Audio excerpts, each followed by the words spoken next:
Hello, good morning, good afternoon. I am so excited to be here at the virtual Prego Expo and providing some education to all of you about cord blood and cord tissue banking.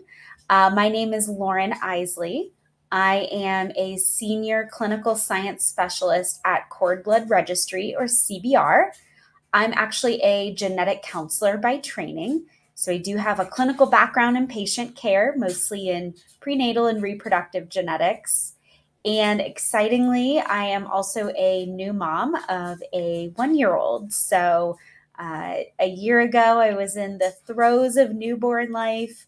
I was soaking up all the knowledge about, what else I needed that maybe I hadn't prepared for. So this is such an exciting time for all of you.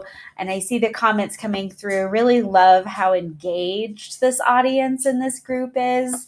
So I hope you all learned something valuable today.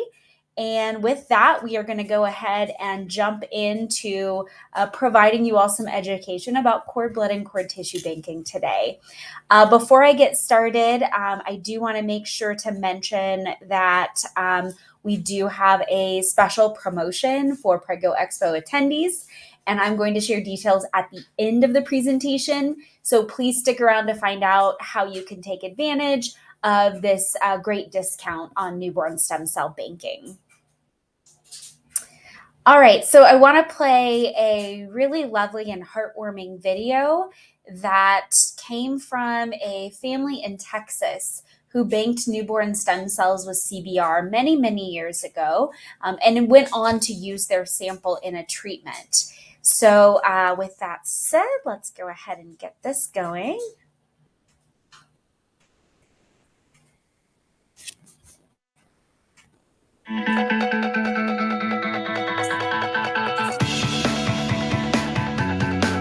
I love it when people tell me, you can't do this, you can't do that, or you have cerebral palsy, you can't do that.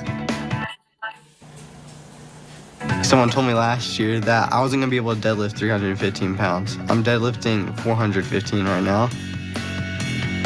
When I was born, the doctors told my parents I would never walk, I would never be able to talk, and I'd be in a wheelchair my whole life.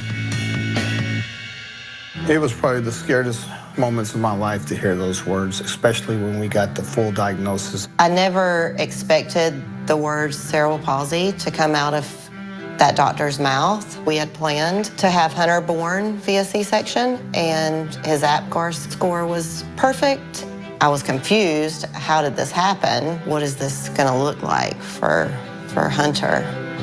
They would tell me that my brain just was a little bit different. It doesn't connect with my left side as much as someone without cerebral palsy would have. I didn't know a whole lot about the stem cell storage or research. The night before the C-section, Glenn says, let's look at this paperwork again. And so we did, and we kind of just talked about it, and he made the phone call, and we ended up saving Hunter's cord blood. We got him into a study that was actually a waiting list of a year out.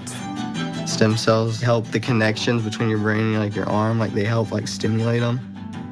A few weeks after I got the stem cells, they started noticing a change, and sometimes I do sit down and think about, would I be talking right now, or would I even be walking if I didn't get the stem cell infusions? We instilled in him that you can do whatever you want. Do not ever let cerebral palsy define you. You define cerebral palsy. From being just this little kid that was supposed to never walk to now just this bodybuilder who's proving everyone wrong.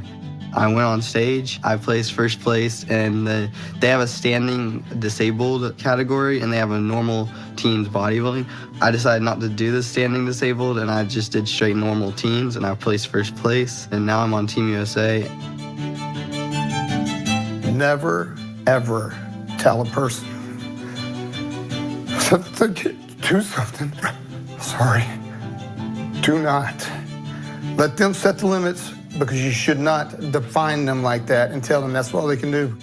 We had no idea what science could do for newborns and children. I'm so grateful that we decided to store Hunter's cord blood with CBR. With newborn stem cells, the possibilities are limitless. With the help of stem cells stored by CBR, I redefine my limits every day. Thank you, CBR.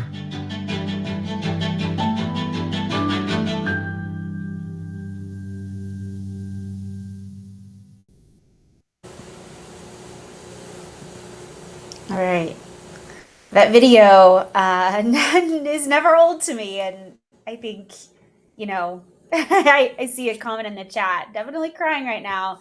I've watched this video probably 30 times, and I think the first 10 times I definitely teared up or full on cried. So I'm feeling the sentiment that you all are.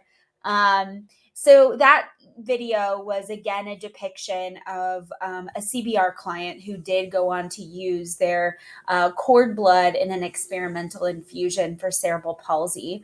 And as we talk a little bit more about what newborn stem cells are and how they can be used now and potentially in the future, I hope that sort of brings Hunter's story full circle. And I hope you all walk away with some insight as far as, is newborn stem cell banking a good option for me and my growing family? So let's take a couple of steps back and let's really go back to the basics and talk about what cord blood and cord tissue actually are. So cord blood is the blood that is left over in the umbilical cord and the placenta after a baby is born. And of course, that umbilical cord is what connects mom to baby or the birthing parent and provides all of the nutrients to growing baby, exchanges oxygen and waste. So when baby is born, there is blood left over that's actually the baby's blood inside that cord and inside that placenta that can be collected. Cord tissue, on the other hand, is an actual piece of the umbilical cord itself. Many families choose to bank both cord blood and cord tissue because they are rich sources of powerful stem cells that could potentially be used in medical treatments. It is important to note that the collection process is very simple, it's safe, it's non-invasive for both mom and baby. Typically, mom or the delivering person does not even know that cord blood and cord tissue collection is happening. Again, just to remind you who we are Cord Blood Registry, or CBR, and we are a private newborn stem cell bank. So we offer families the ability to collect this cord blood and cord tissue and cryopreserve it at our lab in Tucson, Arizona for potential future use.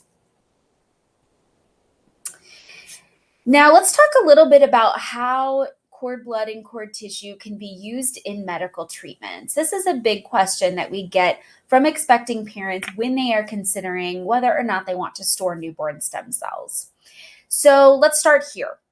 There are really two categories of treatments that use newborn stem cells.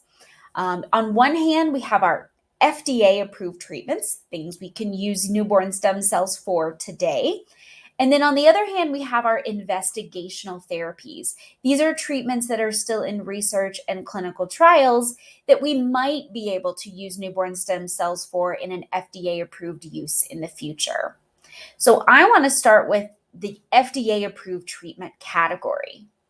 So cord blood can be used in an FDA-approved procedure called a stem cell transplant. And cord blood has been used in stem cell transplants for over 30 years now. Stem cell transplants can be used in the treatment of over 80 different conditions, including certain cancers, blood and immune system disorders, as well as metabolic diseases as well. These are conditions where there's a problem either producing or breaking down a specific protein in the body. I mentioned that 80 plus conditions. If you want to see the full list of conditions that can be treated with a stem cell transplant, you can go to our website, which is cordblood.com, and then go under Learn, Science and Action, and scroll about halfway down the page. So again, to reiterate, cord blood can be used in this procedure called a stem cell transplant that is utilized to rebuild healthy blood and immune systems in patients with one of these 80 plus conditions. Now, transitioning over to the potential treatments. So, what might we be able to use newborn stem cells for in the future? Most of these investigational treatments are taking place in a newer area of medicine called regenerative medicine. And researchers all over the world are investigating the potential benefits of cord blood and cord tissue to treat a wide variety of common conditions. These include things like Alzheimer's disease, type 1 diabetes, osteoarthritis, adult stroke, cerebral palsy. Many of these, as I mentioned, are very common conditions in the general population. And so, depending on the outcomes of clinical trials, depending on the outcomes of research, if cord blood or cord tissue is proven effective for even just one or a handful of these common conditions, the likelihood of a family utilizing their newborn stem cells could potentially increase quite a bit. It's worth pointing out that there have been over 500 clinical trials initiated to expand the use of and discover new therapies with newborn stem cells from cord blood and cord tissue. So, this is a really exciting area of medicine where there's a lot of science, a lot of research, a lot of clinical trials going on using cord blood and cord tissue, again, to treat common conditions that probably every one of you has heard of at least one or two of these on these slide, maybe even know somebody with one of these conditions. And so when people think about why they want to bank newborn stem cells, many people don't just consider the current utility of newborn stem cells in transplant medicine, but bank on the future possibilities. What could the science bring us in 5 or 10 years? And what might newborn stem cells be used for in an FDA approved treatment in the future? So now that we've talked about what newborn stem cells can be used for in medical treatments, both currently and possibly in the future, I want to go over a couple of frequently asked questions. I also want to point out that I'm going to be at our booth immediately following this. So, and unfortunately, the chat is going wild, which is great, but I'm not able to catch a lot of questions that you all have. So please, please, please, if I don't answer your question on the next couple of slides, please come see us at the CBR booth right after this, and I can absolutely help answer those questions for you live. So the first question I want to address is, who can use baby's newborn stem cells? Well, the baby is actually not the only one who might benefit from having access to preserved stem cells. The cells can potentially be used by other close family members too. In fact, in many current cord blood treatments, like a stem cell transplant, stem cells from a donor, such as a genetically matched sibling, are actually needed. So, baby is a 100% perfect genetic match to their own stem cells. That makes sense. The stem cells came from the baby's cord blood, so they are genetically identical to the baby. Full siblings to the baby have a 75% chance of being at least a partial genetic match to the baby. And then biological parents are always a partial match to baby's newborn stem cells. And this genetic matching potential is really important when it comes to a stem cell transplant.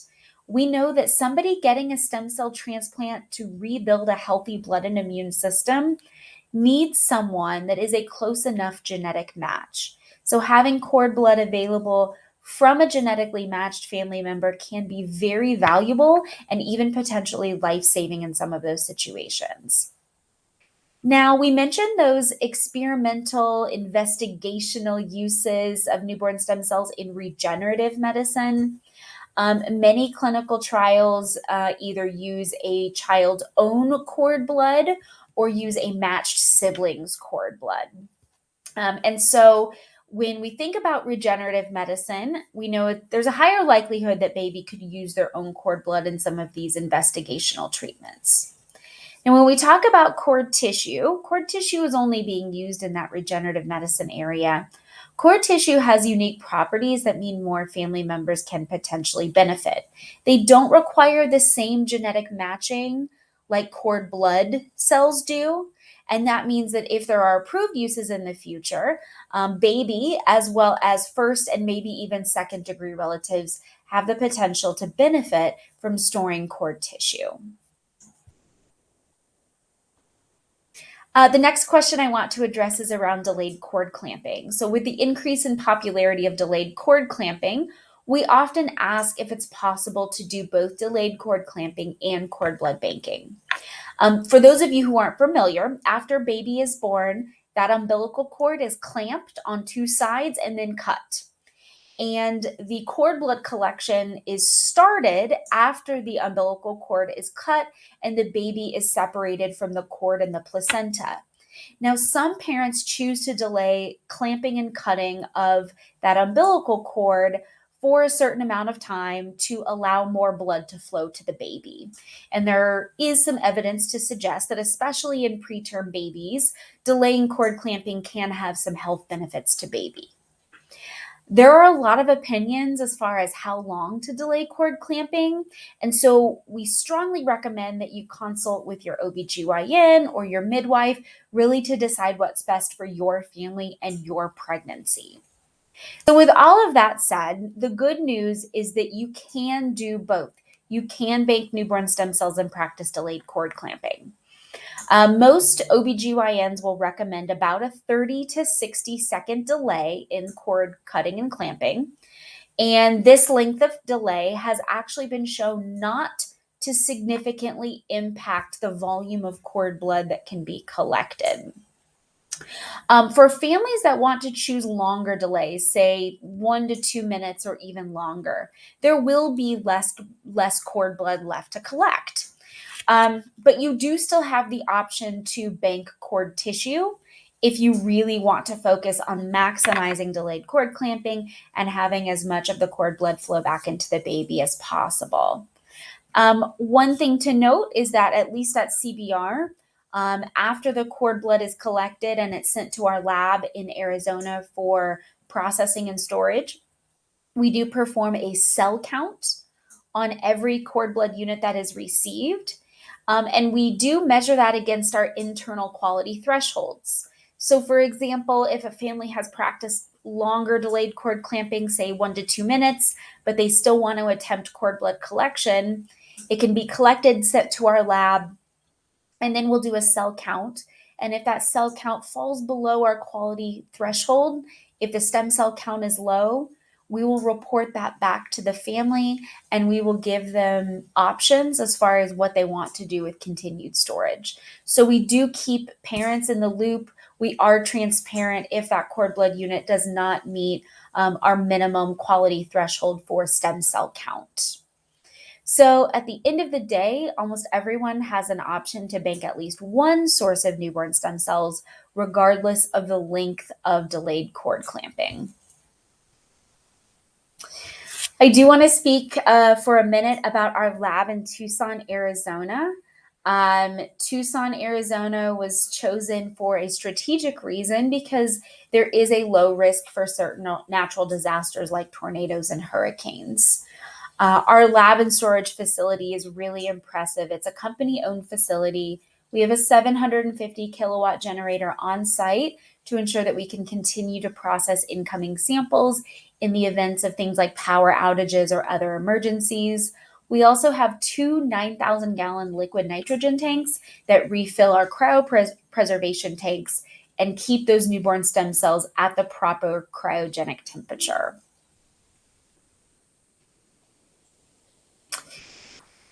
So let's talk a little bit about the process of newborn stem cell collection, what this actually looks like when you go to the hospital and deliver. So the first thing you'd want to do is enroll with CBR. You can either do that online or you can call us at 1-888-CORD-BLOOD. And once you enroll with us, you'll receive a collection kit that's FedEx to you after you're enrolled. And that collection kit contains everything you need for cord blood and cord tissue collection, everything your healthcare provider needs to collect that sample. Place that kit in your hospital bag because you'll need to take that kit to delivery and hand it over to your provider and your healthcare team when it's time to give birth and perform that collection. After the delivery has happened, you or probably your support person will call the medical courier using the number that's on the outside of the kit within a few hours after delivery. And that medical courier will pick up the collection kit at the hospital and then transport it to our lab in Arizona. So the courier delivers that collection kit to the CBR lab in Tucson. They're processed quickly once they arrive at the lab, and then they're placed in their final storage container and remain in cryopreservation tanks until they are needed for a treatment. Based on the currently available evidence, we know that newborn stem cells that are stored in the proper cryogenic environment can remain viable for decades, potentially even indefinitely.